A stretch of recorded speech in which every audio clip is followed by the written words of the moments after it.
من يضلله فلا هادي له ونشهد أن لا إله إلا الله وحده لا شريك له وأشهد أن سيدنا ونبينا ومولانا محمدا عبده ورسوله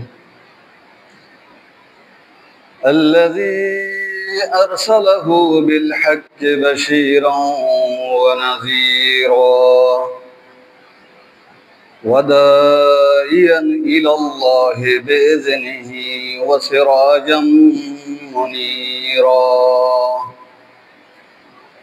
أما بعد فقد قال الله تعالى في كلامه المجيد والفرقان الحميد أعوذ بالله من الشيطان الرجيم بسم الله الرحمن الرحيم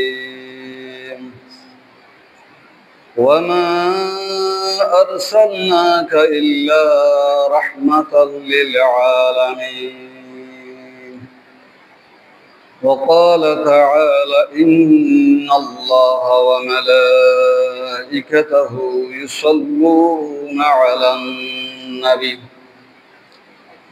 يا أيها الذين آمنوا صلوا عليه وسلموا تسليما اللهم صل على سيدنا مولانا محمد وعلى آل سيدنا مولانا محمد اللهم صل على سيدنا مولانا محمد وعلى آل سيدنا مولانا محمد بلغ العلا بكماله كشف الدجى بجماله حسن جميع خصاله صلوا عليه وآله উপস্থিত সাতবাইয়া মসজিদের সম্মানিত মুসল্লিয়ানি কেরাম আসসালামু আলাইকুম ওয়া রাহমাতুল্লাহি ওয়া বারাকাতুহু। আল্লাহ সুবহানাহু ওয়া তাআলার দরবারে শুকরিয়া, আল্লাহ রাব্বুল আলামিন প্রতি শুক্রবারের ন্যায় আজকেও এই মসজিদে জুমার নামাজ আদায়ের জন্য উপস্থিত হওয়ার যে তৌফিক আল্লাহ রাব্বুল আলামিন দান করেছেন, সেই জন্য সেই মহান মাবুদের দরবারে কালেমায়ে শুকর আদায় করে বলি আলহামদুলিল্লাহ। শুক্রবারে মসজিদে আগেভাগে আসার জন্য প্রস্তুতি নেওয়া সুন্নাহ। আল্লাহর রাসূল সাল্লাল্লাহু আলাইহি ওয়াসাল্লাম বলেছেন, যে ব্যক্তি শুক্রবারে প্রস্তুতি নিয়ে সবার আগে যিনি মসজিদে আসবেন, সেই ব্যক্তি একটি উট কোরবানি করার সওয়াব পাবেন। এভাবে যে যত পরে আসবে তত সওয়াব কমতে থাকবে, আর যখন খুতবা শুরু হয়ে যাবে তখন আর সওয়াব লেখা হয় না। সেই জন্য যারা এখনো বাড়িতে আছেন বা অলসতা করতেছেন বা হাতে কাজ আছে, যেটাই থাকুক, আপনারা যত তাড়াতাড়ি শুক্রবারে মসজিদে আসবেন তত তাড়াতাড়ি সওয়াবের ভাগী হবেন। আল্লাহ রাব্বুল আলামিন আমাদেরকে এই সৌভাগ্য দান করুন, আমরা বলি আমিন। আজকের এই খুতবা শুরুতে প্রারম্ভিক কথাবার্তা তো সবসময় খতিব সাহেবরা বলেন।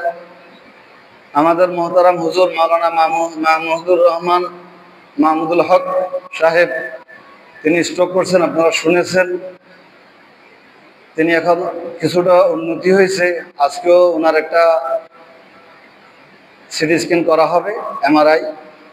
এরপরে ওনার কি উন্নতি অবনতি পরীক্ষা নিরীক্ষা করে ডাক্তাররা ছাড়পত্র দিলে উনি আসবেন।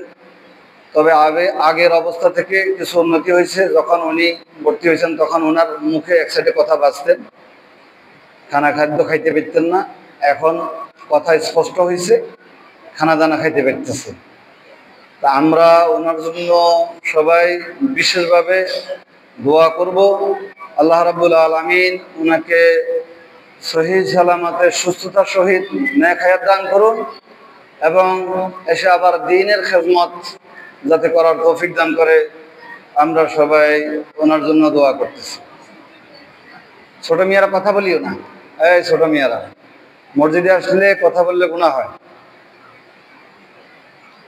আজকের খুতবা নিয়ম অনুযায়ী এই মাসটি হচ্ছে রবিউল আউয়াল মাস। এই মাসে অনেক মর্যাদা, অনেক ইতিহাস।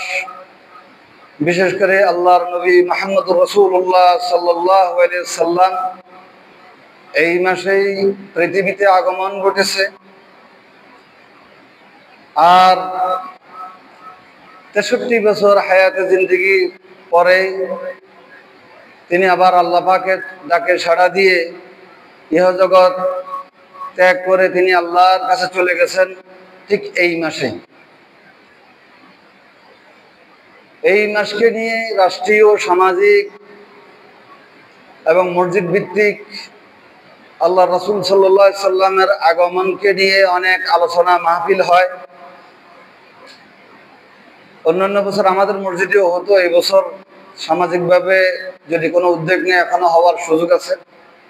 মসজিদ বা আমরা যুবকরা কিছু একত্রিত হয়েও ব্যাপক আলোচনা রাসূলুল্লাহ সাল্লাল্লাহু আলাইহি সাল্লামকে আল্লাহ পাক কেন দুনিয়াতে প্রেরণ করেছেন। আল্লাহ পাক এই দুনিয়াতে ওনাকে প্রেরণ করার পূর্বে হযরত ঈসা আলাইহিস সালামকে প্রেরণ করেছিলেন। তারও তো অন্তত 570 বছর পূর্বে ঈসা আলাইহিস সালাম এসেছিল। অন্যান্য জায়গায় নবী রাসূলরা আসলেও আরবের এই জাজিরাতুল আরবের মধ্যে মুহাম্মদ সাল্লাল্লাহু আলাইহি সাল্লামের পূর্বে আর কোনো নবী ছিলেন না। ফলে সেই সমাজ এমন একটি সমাজে রূপান্তরিত হয়েছিল যেই সমাজের মানুষের মধ্যে হানাহানি, মারামারি, কাটাকাটি, লুণ্ঠন, বিশৃঙ্খলা, দর্শন, যত রকমের সামাজিক অবক্ষয় ছিল সবগুলো সেই সমাজের মধ্যে বিদ্যমান ছিল। এমন পরিবেশে আল্লাহ রাব্বুল আলামিন রবিউল আউয়াল মাসের 12 তারিখ সোমবার রাসূলুল্লাহ সাল্লাল্লাহু আলাইহি সাল্লামকে এই দুনিয়ায় প্রেরণ করেছেন। মুসলিম জাতির ভিতরে আল্লাহর রাসূলকে যেই দিন এসেছেন সেই দিনটি মিলাদুন নবী হিসাবে ব্যাপকভাবে আলোচনা করা হয়। আর রাসূলের জন্ম বৃত্তান্তের মধ্যে অনেক অলৌকিক ঘটনা আছে, অনেক মুজিজা আছে। সেইগুলোকে হাইলাইট করে আলোচনা করতে করতে এক পর্যায়ে আল্লাহ রাসূলকে কেন দুনিয়ায় প্রেরণ করেছেন, তার দায়িত্ব কি ছিল, তিনি আমাদের উপর কি দায়িত্ব দিয়ে গিয়েছেন, এই কথাগুলো অনেক সময় ওয়াজ মাহফিলে আলোচনায় আসার সুযোগ হয় না। কারণ তার জীবন চরিত্রটা অনেক বিশাল মহাসমুদ্র। সেই জন্য আলাদাভাবে যদি মাহফিল করা হয় বিষয়ভিত্তিক, তার ব্যক্তিগত, পারিবারিক, সামাজিক, রাষ্ট্রীয় বিষয়গুলিকে যদি আলাদা আলাদাভাবে আলোচনা করা হয় তাহলে আলোচনার হক আদায় হয়। সেই জন্য খুতবার সংক্ষিপ্ত সময়ের মধ্যে বিস্তারিত আলোচনা করা সম্ভব হবে না। আমি আপনাদের সামনে সেই জাহেলিয়াতের যুগ, অন্ধকার যুগের সম্পর্কে কিছু ধারণা দেওয়ার চেষ্টা করি। সেই যুগের চিত্রটা কেমন ছিল, সেই যুগের সাথে মিলিয়ে আমরা আমাদের সমাজকে আল্লাহ রাসূল সাল্লাল্লাহু আলাইহি সাল্লাম যেভাবে পরিবর্তন করেছিলেন আমরা সেইভাবে আমাদের সমাজকে আমরা যেন পরিবর্তন করার পরিকল্পনা গ্রহণ করতে পারি। সেই জন্য আমি সেই আইয়ামে জাহেলিয়াত, অন্ধকার যুগ কেমন ছিল, আমি আজকে সকালে প্রস্তুতি নিতে গিয়ে তেমন বেশি কিছু পেলাম না, 6-7টা বা 8টা বিষয়। তার একটা বিষয় ছিল, সেই যুগে মানুষ মানুষকে দাস বানিয়ে বিক্রি করা হতো। সেই যুগটা ছিল যুদ্ধ বিগ্রহের যুগ, আর যুদ্ধে যারা হেরে যেত তাদের নারী পুরুষ সবাইকে দাস বানিয়ে দেওয়া হতো। আর এই দাস পরম্পরায় বিক্রি করা হতো। আমার যতদিন দরকার আমি তাকে ব্যবহার করব। পুরুষদেরকে কঠোর পরিশ্রম করানো হতো, নারীদেরকেও বাড়িতে পরিশ্রমের পাশাপাশি তাদেরকে শারীরিক, মানসিক এবং যৌন নির্যাতন করা হতো। এমনও ইতিহাসে দেখা যায় যে যৌন নির্যাতনের একটা চিত্র এসেছে, যে যারা প্রভাবশালী প্রতাপশালী ছিল তারা এদেরকে অবৈধভাবে গর্ভপাত করত। আর গর্ভপাতের এক পর্যায়ে 6-7 মাস পূর্ণ হলে বন্ধু বান্ধবদেরকে দাওয়াত দেওয়া হইতো, মদের আসর বসানো হতো। আর সেই অবস্থায় এই দাসীর পেট ছিঁড়ে এই বাচ্চাকে বের করা হতো। এই দাসী মৃত্যুর যন্ত্রণায় মারা যেত, শিশুটিও মারা যেত। আর এই অবস্থায় তারা মদ পান করতে করতে তারা আনন্দ উপভোগ করত। এই ছিল সেই সমাজের মানুষের চিত্র। তারপরে 2 নাম্বার, জেনা ব্যভিচারে আপন পর প্রতিবেশী এগুলি বাজ বিচার ছিল না। ব্যয়পনা, অশ্লীলতা এমন পর্যায়ে গিয়েছিল যে এগুলি তাদের নিত্যদিনের কাজ ছিল। এবং বিয়ে শাদীর ব্যাপারে কোনো সংখ্যা ছিল না। মাহরুমদেরকে তারা পরিত্যাগ করতো না, এবং তাদের বিবাহিত, তাদের বাপের বিবাহিত সৎমাদেরকে পর্যন্ত তারা বিবাহ করত। এই ছিল তাদের তখনকার চিত্র।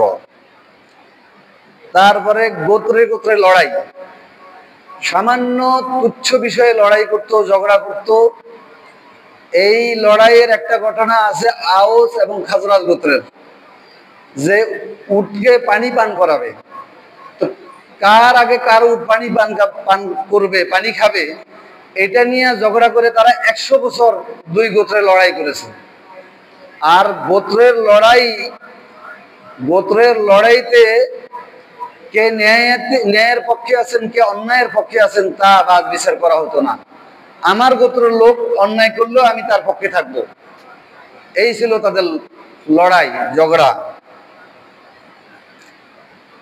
তারপরে কন্যা সন্তানদেরকে জীবিত কবর দেওয়া হতো। সেই যুগে কন্যা সন্তান হওয়াকে অবমাননাকর মনে করা হতো, এবং কন্যা সন্তান হইলে এই কন্যা সন্তানকে জীবিত কবর দেওয়া হতো। কোরআনে কারিমে এই ব্যাপারে স্পষ্ট আয়াতে বলেছে, বিআইয়ি যামবিন কুতিলাত, যে তাদের কি অপরাধ ছিল যে তোমরা তাদেরকে জীবিত কবর দিয়েছো। তারপরে মাদক দ্রব্যের সয়লাভ ছিল।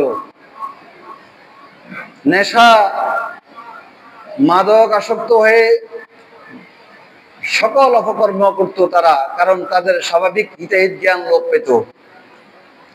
তারপরে চক্রবৃদ্ধি হারে সুদের ব্যবসা করত, এবং যারা দুর্বল সবলরা তাদের উপরে নির্যাতন করত, জুলুম করত।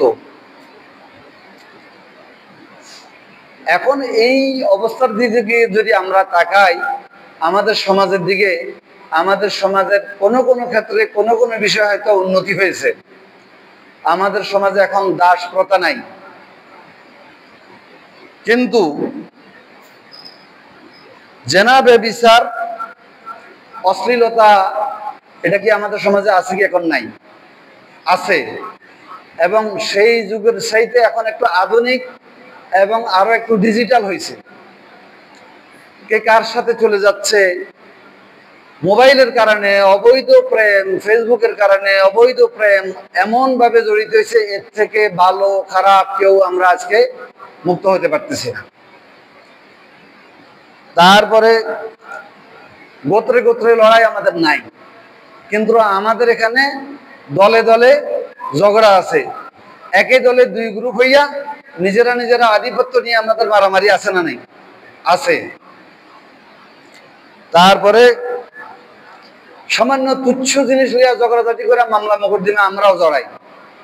সেই যুগের লোকেরা যেরকম জড়াইছে আমরা জড়াই না। সামান্য একটা বিষয় ছিল, কালকে আমি যে কারণে একটা কারণে পড়ে গেলাম, এক লোকে একটা অটোরিকশা চুরি করছে কিনা সত্য মিথ্যা জানি না, কিন্তু মামলা হয়েছে অটোরিকশা চুরির। তা এই লোক বিদেশ চলে গেছে, বিদেশ চলে যাওয়ার পরে এক চর্বিয়া ওয়ারেন্ট হইয়া একেবারে শাস্তি সবুজ হইয়া সবকিছু মামলার শাস্তি হয়ে গেছে। তো বিদেশ থেকে আসছে, আসার পরে আবার ধরে নিয়ে গেছে। তা এখন এটার জামিন করাইতে প্রথম দিন লিখতেছে 30,000 টাকা। তাও জামিন হইব কিনা বলতেছে এর পিছনে অনেক পয়সা খরচ করতে হইব, ওইটারই তবে চেষ্টা করবো। তা আমি বললাম আপনি আজকে জামিন করাইতে 30,000 টাকা দিবেন, তাও হবে কিনা জানি না, এরপরে রায় মোকাবিলা অমুক সেমুক, আপনি কেন ওই ব্যক্তিরে ধরি তার হাতে পায়ে ধইরা তার 80,000 টাকা জিনিস সে হারাইছে বলতেছে, আপনি সামাজিক ভাবে বসলে তার 50,000 টাকা দিলেও সে মানিয়ে যেতে পারে, আপনি এখানে কেন আসছেন? আপনি ওইটা করেন, আর ওটা যদি না করতে চান তাহলে এটা করেন। এই হচ্ছে মানুষের আমাদের চিন্তা চেতনার অভাব। 1 টাকার মালের জন্য জিটাজিটি করেই 20,000 টাকা আমরা মামলা মোকদ্দমা করেছি। তা আমাদের সমাজেও এই জিনিসগুলো আছে। তারপরে যাইয়া সবলেরা দুর্বলের উপরে জুলুম, আমাদের সমাজে এটা আছে কিনা না? কেউ যদি গরিব হয় তাইলে তার ব্যাপারে আতা হাউরানিয়ার লোক বহুত পাওয়া যায় সমাজে। যখন বিচার কোন এক বিচার এক সময় আমাদের এখানে সামান্য একটা তুচ্ছ বিষয় ছিল, এখানে যে অবস্থা দেখছি, এই হামকি টুমকির জ্বরে যাদের বিরুদ্ধে ব্যবস্থা নেবে এরা বাড়িঘর সবাই চলে গেছে। তো এদের পক্ষে আরেকজনকে দায়িত্ব দেওয়া হয়েছে, কিন্তু যার ব্যাপারে প্রতিবাদ করেছিল সে ছিল মেয়ে। ফলে স্বাভাবিকভাবে তাকে এখানে নিয়ে বিচার করা যাবে না, তো সমাজের পক্ষ থেকে একজনকে দায়িত্ব দেওয়া হয়েছে যে তারে 20টা ব্যাট দিতে হইবে, তবে এই ব্যাট অমুকে যাইয়া বাড়িতে আদায় করবো। এভাবে তার নিজস্ব আত্মীয় মহারামকে একজনকে দায়িত্ব দেওয়া হয়েছে, এটা সমাধান করা হয়েছে। অথচ বিষয়টা ছিল তুচ্ছ বিষয়। বাচ্চা ছেলে এখানে আসি, ওই কত্তিয়া ছিল পানির টয়লেটের কত্তিয়া ছিল বাইরে, এখানে এই মসজিদে এতেকাফে লোক ছিল। তো এতেকাফ থেকে বাইরে বেরোলে নাকি কথা বলা জানে মাসলার কারণে, তো কত্তি খুঁজে পান না, ছেলের বলতেছে কত্তি দিয়ে বললাই, ইশারাতে বলছে, ছেলে বোঝে নাই। তো বুঝে না, আর কোন ভিতরে একটা থাপ্পড় দিছে, ওরা কইছে যে কনে মারলে ওই যারা ধরে হাঁটি ছিঁড়ে গেলাম। এই অপরাধে বিরাট সালিশ হয়েছিল, আমি এদিন ছিলাম। তো এই হচ্ছে আমাদের দুর্বল এবং সবলদের চিত্র। তা আমাদের এগুলির ব্যাপারে সতর্ক থাকতে হবে। আমরা যারা এগুলি করি আল্লাহর কাছে আমরা আসামি হয়ে যাব। এরপরে মাদক দ্রব্য আমাদের এখানে আছে কিনা নাই, সুপে সাপে সিপায় সাপায়, এবং ইতিমধ্যে দেখেছি যারা মাদক খায়, মাদক বিক্রি করে, মাদক প্রতিরোধ কমিটি করছে এরা। আমার সাথে সাক্ষাৎ হয়েছে, আরো কয়েকজনের সাথে সাক্ষাৎ হয়েছে। তো সেই লোক যে খাইছে আমিও দেখছি। পরে জিজ্ঞাসা করলাম, তুমি যে এটা নেতৃত্ব দিতেছ, তুমি কি আগে যেটা যে দোষা ছিল সেখান থেকে ফিরত আইছো? আমি ভালো হয়ে গেছি। যাক, ভালো হইলে তো ভালো হয়ে গেছে।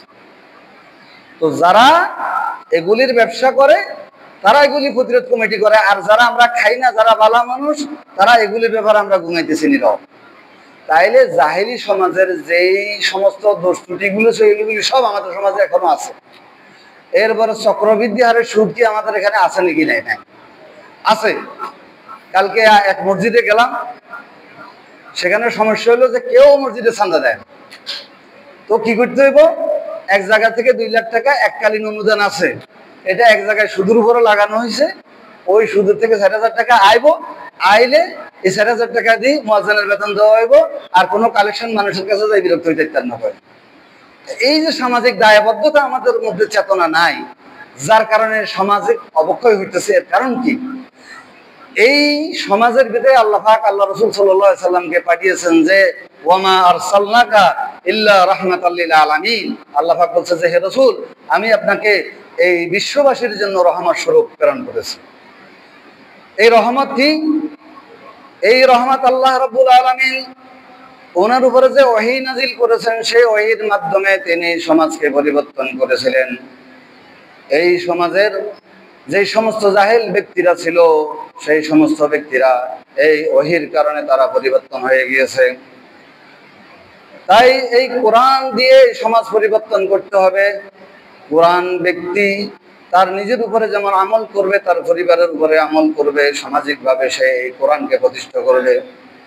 রাষ্ট্রীয়ভাবে এই কোরআন যদি সমাজে কায়েম না হয় তাহলে এই সমাজ পরিবর্তন হতে পারবে না। কারণ হচ্ছে এই সমাজে দাওয়াতের কাজ চলতেছে। কারণ আমরা জন্মসূত্রে সবাই আমরা মুসলমান, কালেমা আমরা কেউ অস্বীকার করি না, কিন্তু কালেমার যে দাবি আল্লাহ রাব্বুল আলামিন কোরআনের মাধ্যমে বাস্তবায়ন করার জন্য আমাদেরকে বলেছেন, সেই পথে না আসার কারণে এই সমাজের সামাজিক অবক্ষয়গুলি আমাদের দূর হচ্ছে না। তাই প্রিয় এলাকাবাসী, আপনাদেরকে বলবো যে এই সমাজ পরিবর্তন করার জন্য আল্লাহ রাসূল সাল্লাল্লাহু আলাইহি সাল্লাম নবুয়ত পাওয়ার আগে তিনি একটা সামাজিক কমিটি গঠন করেছিলেন। সেই কমিটির নাম ছিল হিলফুল ফুজুল। আমরা জানি নাকি এটা? আল্লাহ পাক তাকে যখন নবুয়ত দেন নাই, নবুয়ত দেওয়ার আগ পর্যন্ত তিনি এই সামাজিক অবক্ষয় থেকে পেরেশান হয়ে গেছেন যে এই সমাজকে নিয়ে কি করবেন তিনি। তখন তিনি আল্লাহর দরবারে ধর্ণা দিয়েছেন। কোথায় গিয়ে? হেরার গুহাতে গিয়ে সেখানে যে আল্লাহর দরবারে প্রার্থনা করেছেন, আল্লাহ এই সমাজ আমি কিভাবে পরিবর্তন করতে পারি। তখন তার মনের মধ্যেই হলো যে সমাজে কিছু ভালো লোক আছে, এই অবক্ষয়ের মধ্যেও কিছু ভালো লোক আছে, এদেরকে নিয়ে তিনি হিলফুল ফজল গঠন করলেন। এই হিলফুল ফজল গঠনের মাধ্যমে সামাজিক যে বিরোধগুলি ছিল এই বিরোধগুলি তিনি মিটাইছেন। তার মধ্যে একটা বড় বিরোধ হইল যে কাবাগরের রক্ষণাবেক্ষণের কাজ চলতেছে। তখন কাবাগরের হাজরে আসওয়াদ নির্মাণ করার ব্যাপারে সবাই এক এক খানদানের পাওয়ার দেখাইতেছে যে আমরা হইলাম কুরাইশ, আমরা ছাড়া এটা আর কেউ স্থাপন করতে দিব না। আরেক বলতেছে আমরা বনে হাশেম, আরেক বলতেছে আমরা বনে উমাইয়া। এইভাবে এক এক গোত্র বিশিষ্ট ঝগড়াঝাটি আবার জাহিলিয়া শুরু হয়েছে। তখন আল্লাহ রাসূল সাল্লাল্লাহু আলাইহি সাল্লাম সেখানে ভূমিকা রাখলেন। ভূমিকা রেখে বললেন যে তোমরা এটা কি কল্যাণ কাজ, এটা কি নেকের কাজ, এটা আসো আমরা সবাই মিলে করি। তোমরা একটা চাদর নাও, এই চাদরের উপরে আমি পাথরটা বসাই দিই, তোমরা 4 গোত্র লোক 4 কোণায় ধরে আলগাই নাও এবং সবাই ধরে নিয়ে এটা লাগাই দাও, তাইলে তো ঝগড়া শেষ। কিন্তু আমাদের সমাজে যারা বুঝের লোক আছে, যারা দিনদার, যারা ভালো লোক, তারা সামাজিক এই কাজগুলিতে দায়িত্ব পালন করতে চায় না। যারা বুঝে না তারা সেখানে যাইয়া অবুঝা কথা বলে, আর যারা বেশি বুঝে তারা উল্টাপাল্টা কথা বলে, আর যারা বুঝে তারা চুপচাপ বসে থাকে, যার কারণে সমাজের এগুলি সংশোধন হইতেছে। সেই জন্য সামাজিক প্রশিক্ষণ, চেষ্টা সাধনা আমাদেরকে জাহিলিয়াতের এই ইতিহাসটা পড়া দরকার। জাহিলিয়াতের এই ইতিহাসটা যদি পড়ি তাহলে আমি আমার সমাজের সংস্কার করতে পারবো। আর যদি আমি জ্ঞান অর্জন না করি, যে যা বুঝি আর না বুঝি আমরা আতেরিয়া ফাতেরিয়া করি, সমাজের বিচার একটা হইতে গেলে দেওয়া যায় যে 1 মাসে শেষ হয়। 1 ঘন্টার কাজ, 10 মিনিটের কাজ, শুধু একটু নিয়ম শৃঙ্খলা পালন করলে সমাজের এখানে দেখা যায় এটা শেষ হয়ে যায়। অপ্রয়োজনীয় অপ্রাসঙ্গিক কথা আমরা বলতে অভ্যস্ত হয়ে গেছি। আমাদেরকে কথা বলতে হবে হিসাব করে, কারণ কিরামান কাতিবিনা ইয়ালামুনা মা তাফআলুন। আমার আপনার জন্য 2 জন সম্মানিত লেখক এখানে সবকিছু লিখতেছেন। যত ভালো কথা বলতেছেন তত আমলনামা কি হইতেছে, ওজনের পাল্লা ভারী হবে। আর যত খারাপ কথা বলতেছেন তত আমলনামা কি হইতেছে, খারাপ আমলনামায় দ্বারা আপনার কি বৃদ্ধি হচ্ছে। সেই জন্য আমাদেরকে এই বাজে কথা না বলে ভালো কথা বলতে হবে, পরনিন্দা না করে ভালো কথা বলতে হবে। তাহলে কিয়ামতের দিন আমার আপনার আমলনামা কি হবে, বৃদ্ধি হবে। তো যাই হোক, আমি একটু জাস্ট আপনাদের চিন্তার পরিশুদ্ধি বা আপনারা সঠিক চিন্তাটা করতে পারেন সেই জন্য একটু উপমা দিলাম। আসুন এবার আল্লাহ পাক আল্লাহ রাসূল সাল্লাল্লাহু আলাইহি সাল্লামকে কেন দুনিয়াতে প্রেরণ করেছেন। অসংখ্য আয়াতের মধ্যে বলছে, লাকাদ আরসালনা রাসূলানা বিল বায়্যিনাত ওয়া আনজালনা মাআহুমুল কিতাবা ওয়াল মিজান লিয়াকুমুন নাসু বিল কিসত। এখানে আল্লাহ রাব্বুল আলামিন বলছেন যে রাসূলদেরকে আমি দুনিয়ায় প্রেরণ করেছি বিল বায়্যিনাত। কি বায়্যিনাত? সুস্পষ্ট দলিল, প্রমাণ, মুজিজা, সাক্ষী স্বরূপ তাদেরকে আমি দুনিয়ায় প্রেরণ করেছি। তার সাথে কি দিয়েছি? সূরা হাদীদের 25 নম্বর আয়াত। যারা লেখাপড়া জানেন, যারা শিক্ষিত, তারা এটা তাফসীর পড়বেন। নেটে গেলে আজে বাজে জিনিস সার্চ না করে সূরা হাদীদ 25 নম্বর আয়াত লিখে সার্চ করবেন। পারবেন তো? যুবকরা পারবেন ইনশাআল্লাহ? সবাই বলেন ইনশাআল্লাহ। আপনারা সূরা হাদীদের 25 নম্বর আয়াত, আমি মুখস্থ কোনো কথা বলতেছি না, 25 নম্বর আয়াত সার্চ দিয়ে দেখবেন। সেখানে আল্লাহ পাক বলতেছে, রাসূলকে আমি প্রেরণ করেছি বিল বায়্যিনাত, সুস্পষ্ট দলিল, প্রমাণ, সাক্ষ্য প্রমাণ দিয়ে প্রেরণ করেছি। তারপরে ওয়া আনজালনা মাহুমুল কিতাব, অর্থাৎ আল কোরআন তিনি নাজিল করেছেন। এরপরে বলতেছে এই কোরআনের সাথে তিনি বলতেছে ওয়াল মিজান, আমি মিজান নাজিল করেছি। তার কারণটা কি? এবং লিয়াকুমুন নাসু বিল কিসত, যাতে করে তোমরা সমাজে ইনসাফ প্রতিষ্ঠা করতে পারো। এই কোরআন আছে, কোরআন সেই নিজে নিজে ইনসাফ প্রতিষ্ঠা করতে পারবে না। এই কোরআন এটা তেলাওয়াত করলে সওয়াব, আমল করলে সওয়াব, এই জন্য আমরা ব্যক্তিগতভাবে করতে পারবো। কিন্তু এই কোরআন সে নিজে নিজেকে ইনসাফ কায়েম করতে পারবে না। এখানে কি? এখানে ব্যক্তি রাখবে। এই জন্য আল্লাহ পাক রাসূল প্রেরণ করছেন এবং রাসূলকে সেই ধরনের যুক্তি, প্রমাণ, দলিল দিয়েছেন। তারপর বলতেছেন যে তুমি সমাজকে কিভাবে পরিবর্তন করবা, সেই জন্য আমি আল কোরআন দিছি। কি দিছেন? আল কোরআন। এই কোরআনের সাথে বলতেছে যে আমি দাড়িপাল্লা, মিজান দিলাম। আল্লাহ পাক বলতেছেন যে এই দাড়িপাল্লা, মিজান দিলাম। এই জন্য আপনি দেখবেন হাইকোর্ট, সুপ্রিম কোর্ট, আইন আদালতে পৃথিবীর সব দেশে দাড়িপাল্লাকে মার্কা হিসেবে লাগাই রাখছে নাকি? এটা আমরা দেখছেন নাকি? দেখিয়ে, এটা কিন্তু কোরআন থেকে এই মার্কাটা নেওয়া হয়েছে। প্রতিটি আদালতে জজের পিছনে, আদালতের সামনে এই দাড়িপাল্লার মার্কা এটা লাগাই দেওয়া হয়েছে। এবং কি বিভিন্ন দেশেও আছে, অমুসলিম দেশেও আছে, মুসলমান দেশেও আছে। এটা হচ্ছে যে ইনসাফের প্রতীক। আপনি দেখবেন একটু বেশি হয়ে গেলে একদিকে ঝুঁকে যাবে, আর একটু কম হইলে পিছনের দিকে ঝুঁকে যাবে না। আপনি এটাকে আলগাই দেবেন। আপনি একটা লোক যদি ভালো করে থাকে তাহলে তার ভালোটাকে আপনি গ্রহণ করবেন, যিনি খারাপ করছেন তার খারাপটাকে করবেন। খারাপের যতটুকু শাস্তি দেওয়া দরকার অতটুকু শাস্তি দেওয়া ইনসাফ। আর যিনি ভালো করছেন তাকে মুক্তি দেওয়া এবং তাকে যে হয়রানি করা হইলো তার ক্ষতিপূরণ দেওয়া উচিত। আজকে আমাদের সমাজে দেখা গেছে মামলা একটা হইলে 20 বছর আমি মামলাটা চালাইলাম, কিন্তু পরে দেখা গেছে যে মামলাটা ভুয়া। আমাদের এক মামলায় আমরা বিজয়ী হইলাম। আমাদের মামলায় যারা করছে, যাদের বিরুদ্ধে করছে, উভয়ের আবেদনে খারিজ করে দেওয়া হয়েছে, কিন্তু মামলাটা 8 বছর চলছে। তাহলে যিনি বিনা অপরাধে এই 8 বছর যাবত এখানে হয়রান পেরেশান হইলেন, তাহলে যদি ইনসাফ কামে হতো তাহলে ওই আদালতে 8 বছর ভাবে যে এই ব্যক্তিটাকে যে হয়রানি করা হয়েছে 8 বছরের ক্ষতিপূরণ দেওয়া উচিত ছিল, তাহলে এটার নাম ইনসাফ হতো। আজকে আছে আমাদের সমাজ যেভাবে চলতেছে, তারপরে যতটুকু আইন কানুন আছে এতটুকু পালন করলেও সমাজ অনেক ভালো থাকতো। কিন্তু প্রকৃত ইনসাফ কায়েম করতে হলে আপনাকে কি করতে হবে?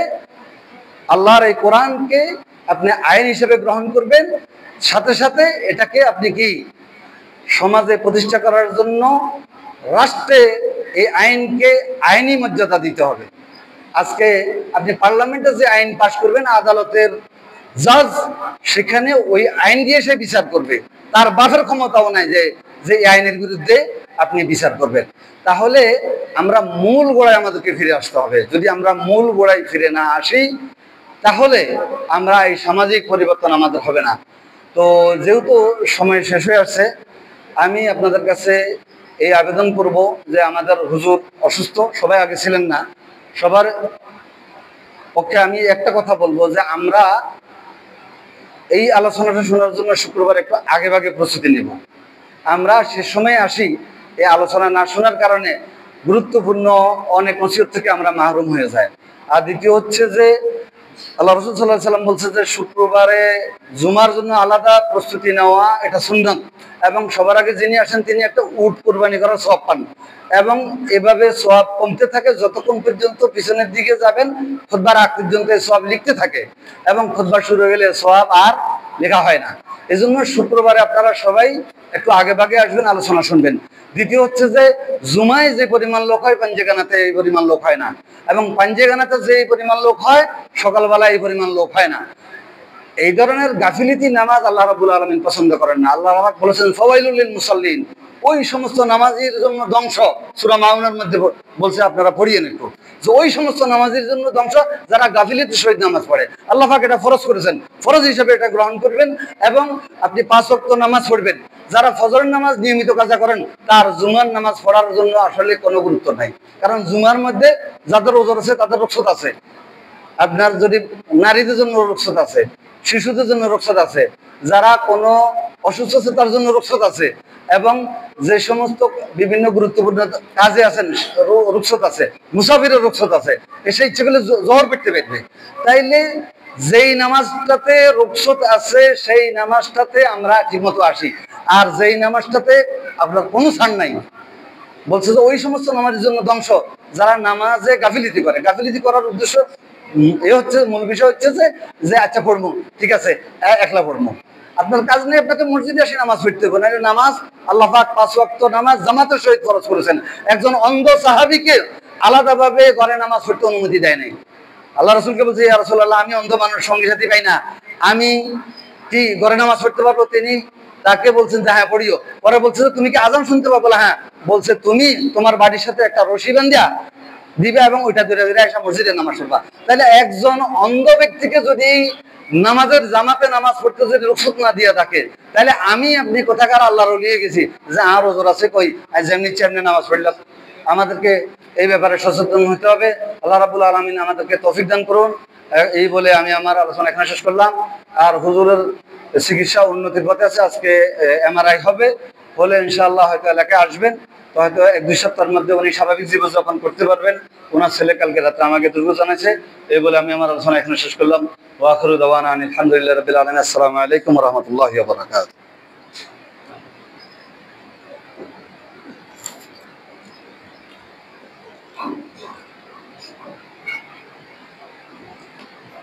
আজান হয়েছে, খুলে গেল।